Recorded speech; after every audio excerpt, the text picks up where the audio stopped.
Well, hello there, you beautiful, beautiful, amazing, wonderful people. I hope you are all well. This is video 2 of 2.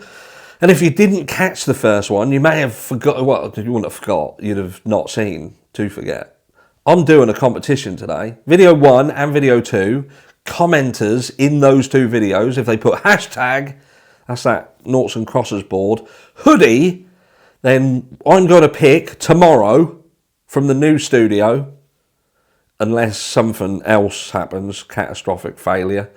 There's going to be 2 winners. You're going to get one each. And they are my own personal hoodies. They are ones that have been seen in the camera. Seen on screen. You're going to get to have them. So get commenting. Anyway, straight into the meat and potatoes. Because in video 1, I spoke about the fact that this video would be talking about the morning after this crime. I know we've spoken on it before, but we haven't touched on this specific point. Because some people have been emailing me. They'd seen Unfiltered Lucky. If you missed Unfiltered Lucky's video, the link is in the description of this video and the one earlier today. Get over there, go check it out. He's a gorgeous man and you'll like him. He's a bit like me in terms of he looks at this crime, he spitballs, shares some ideas. And look, so what I'm saying is, the morning after, this is the story that they give us. So the crime has happened. The crime has happened and the morning after, the girls who are in the house, there's 2 surviving roommates, Dylan Mortensen, Bethany Funk. And what happens is they go, at some point, they've got up and they've gone to Xana and Ethan's room. And they can't get in. Can't get in. Because someone appears to be jamming the room door. So they can't get in. Now they try and push that door open, but they can't. They just can't push it open. So they get on the phone, they get on the blower, and they call some people, like Hunter and Co. And this is what starts this load of people coming over to the house. There was a load of people. We know there was a load of people. We know this is true because even Billionaire Green spoke about this in his book. He talks about the fact that they had to try and get people away from this site, students away, because people were coming over. There was a load of people there. We've heard different things regarding the 911 call. I've covered this, a couple of times, 2 or 3 times. We haven't heard the 911 call. We can only kind of speculate on the 911 call. There have been things that have been said. We don't know how honest they are. But we know there was a load of people at this property before 911 was called. And that the excuse is that they couldn't get into Xana and Ethan's room, so they called people over to attend to help. Why, however, didn't they go upstairs and check on the girls upstairs? This, to me, raises some massive questions. Because why do you need to call people over to help in the event that you can't get into a room and you feel that they might have, like some people have said, they might have OD'd. I believe it was Unfiltered Lucky. He said there's a potential that the 8-hour time delay could have been explained. And that actually makes a huge amount of sense. Perhaps they thought, oh my God, they have OD'd and we need to get in this room, sort this place out before we call 911 because we're going to get in the shit if something's gone wrong. I still have to ask why they didn't ask Kaylee and Maddie to help. Why didn't they venture upstairs and ask them to help? They could have knocked on the door. They would have walked into that door. They would have walked into that room and seen what they saw. But seemingly, as far as we know, they didn't go in there. They didn't venture into that door. They didn't go into the house. They didn't... I don't get it. Into the house, into the room. They didn't approach them. They didn't ask them. We know there was, or we've been told that there was potentially some text messages sent between roommates. But if Dylan Mortensen only sent text messages to Bethany Funk, then that's strange as fuck. And I've said this before. But if she sent text messages to everyone,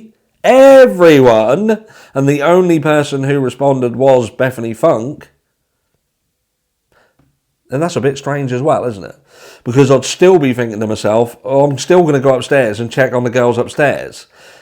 What would automatically make your mind go to, right, I can't get in this room, I ain't going upstairs. I'm definitely not going upstairs because I know what I'm going to see. That's a macabre mind, or you're gonna have to have had some thoughts that would lead you to believe that you could potentially see something. Do you know what I mean? Now, is it just that they thought that these 4 people in these 2 rooms had OD'd? I don't. It's something that don't sit right. There's something in that time frame, and that's why we talk about this 8-hour time delay being so strange. There's something about this time delay that don't sit right. It's never sat right, and the more I think about it, the more I think to myself, so you've got up, you've gone to this room, you can't get in there, you've tried to push the door, you can't get it open, so your first thought is, even though there's 2 other people in the house that could potentially help you, and you're supposed to be friends, you're all supposed to be friends, you're not going to be thinking to yourself, well, I'm not going to wake them up, I'll let them fucking lay in, do you know what I mean? Unless it was late. Well, if it was late, you'd be thinking, well, they can get up now and come and help me, unless it was really early, I mean, but then you think to yourself, but then you're expanded that time, isn't you? There's kind of things that have happened that would lead you to believe that it was around 8:30 to 9 where things started happening and people started knowing what was going on. Again, this is not factual. These are just things that we've heard through the grapevine. We've referenced the Snapchat thread that had potentially been started and having a discussion. We know that there was some confusion over around what had even happened. At one point, there was a Gonsalves camp that believed that there was guns involved. Do you know what I mean? And that's factual. They thought that there was guns involved.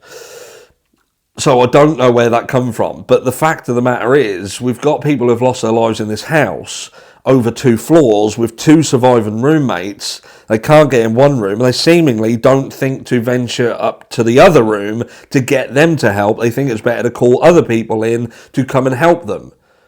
But again, I ask you the question and let me know down below, why wouldn't they go upstairs and get people who are already in the house to help them if they are indeed close friends, they live together, they feel, is it that they weren't friends, they fucking hated each other? Is it that there was something going on with these 4, they wanted to keep it between them and they didn't want to bring Kaylee and Maddie in on it, so they tried to keep it hush-hush and ring? And what was going on in this house that leads you to believe that that makes sense? Or doesn't make sense? Does it make sense? Because that bugs the shit out of me. And I'm guessing that it most likely bugs the shit out of you as well. Now, we know we've got latent footprints outside Dylan Mortensen's room. Law enforcement made a massive deal of it. Someone emailed me and said, why did they make such a big deal of it? Why did they even release that piece of information? It was almost like a little bit, possibly even a red herring, you could say. That's kind of a really strange thing to release to the public, bearing in mind that there's so many other things that have been hidden. That one thing about that footprint, again, it could be nothing, but that shows you that potentially someone who got in that room, there was obviously blood on the floor, and they've walked back to, I think that is Dylan Mortensen, who has got in this room, got in to see what's happened to Xana and Ethan, and ventured back to her bedroom. And perhaps, just perhaps, they've thought to themselves, we can't have bloody footprints going from this door to your door, because that looks suspect as fuck. We need to get that cleaned up. And that could have been completely innocent. It could have been absolutely innocent. They thought, oh my God, it's going to make me look guilty.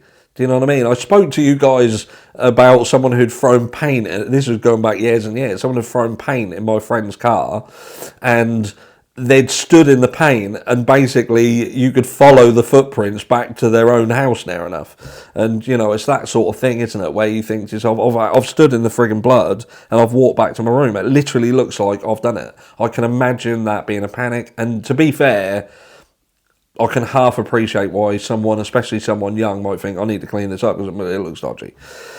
And that could have, in fact, been something that was leveraged on by law enforcement in order to get them to cooperate. This doesn't look good. We've got someone, and I'm talking about early days, we've got someone who was young, it looks dodgy as fuck, and the police use that. Just say, look, this looks right. You could be blamed for this. You've got footprints going from that room to your room. Look like you did it. You survived. Everyone else dead. One person downstairs. They were possibly asleep and didn't hear a goddamn thing. So they can't be. They might not have even been there. Bethany Funk may not have even been in the house. So you've just got Dylan Mortensen then. But police decide to do. Look, we can help you out here. We can get you out of a muddle. You just gotta help us. Let me know down below, tinfoil out or not. Something don't sit right, but I still don't. I know it's going on and on and on, but there's things like this that don't sit right and make me want to question it. Catch you all in the next one.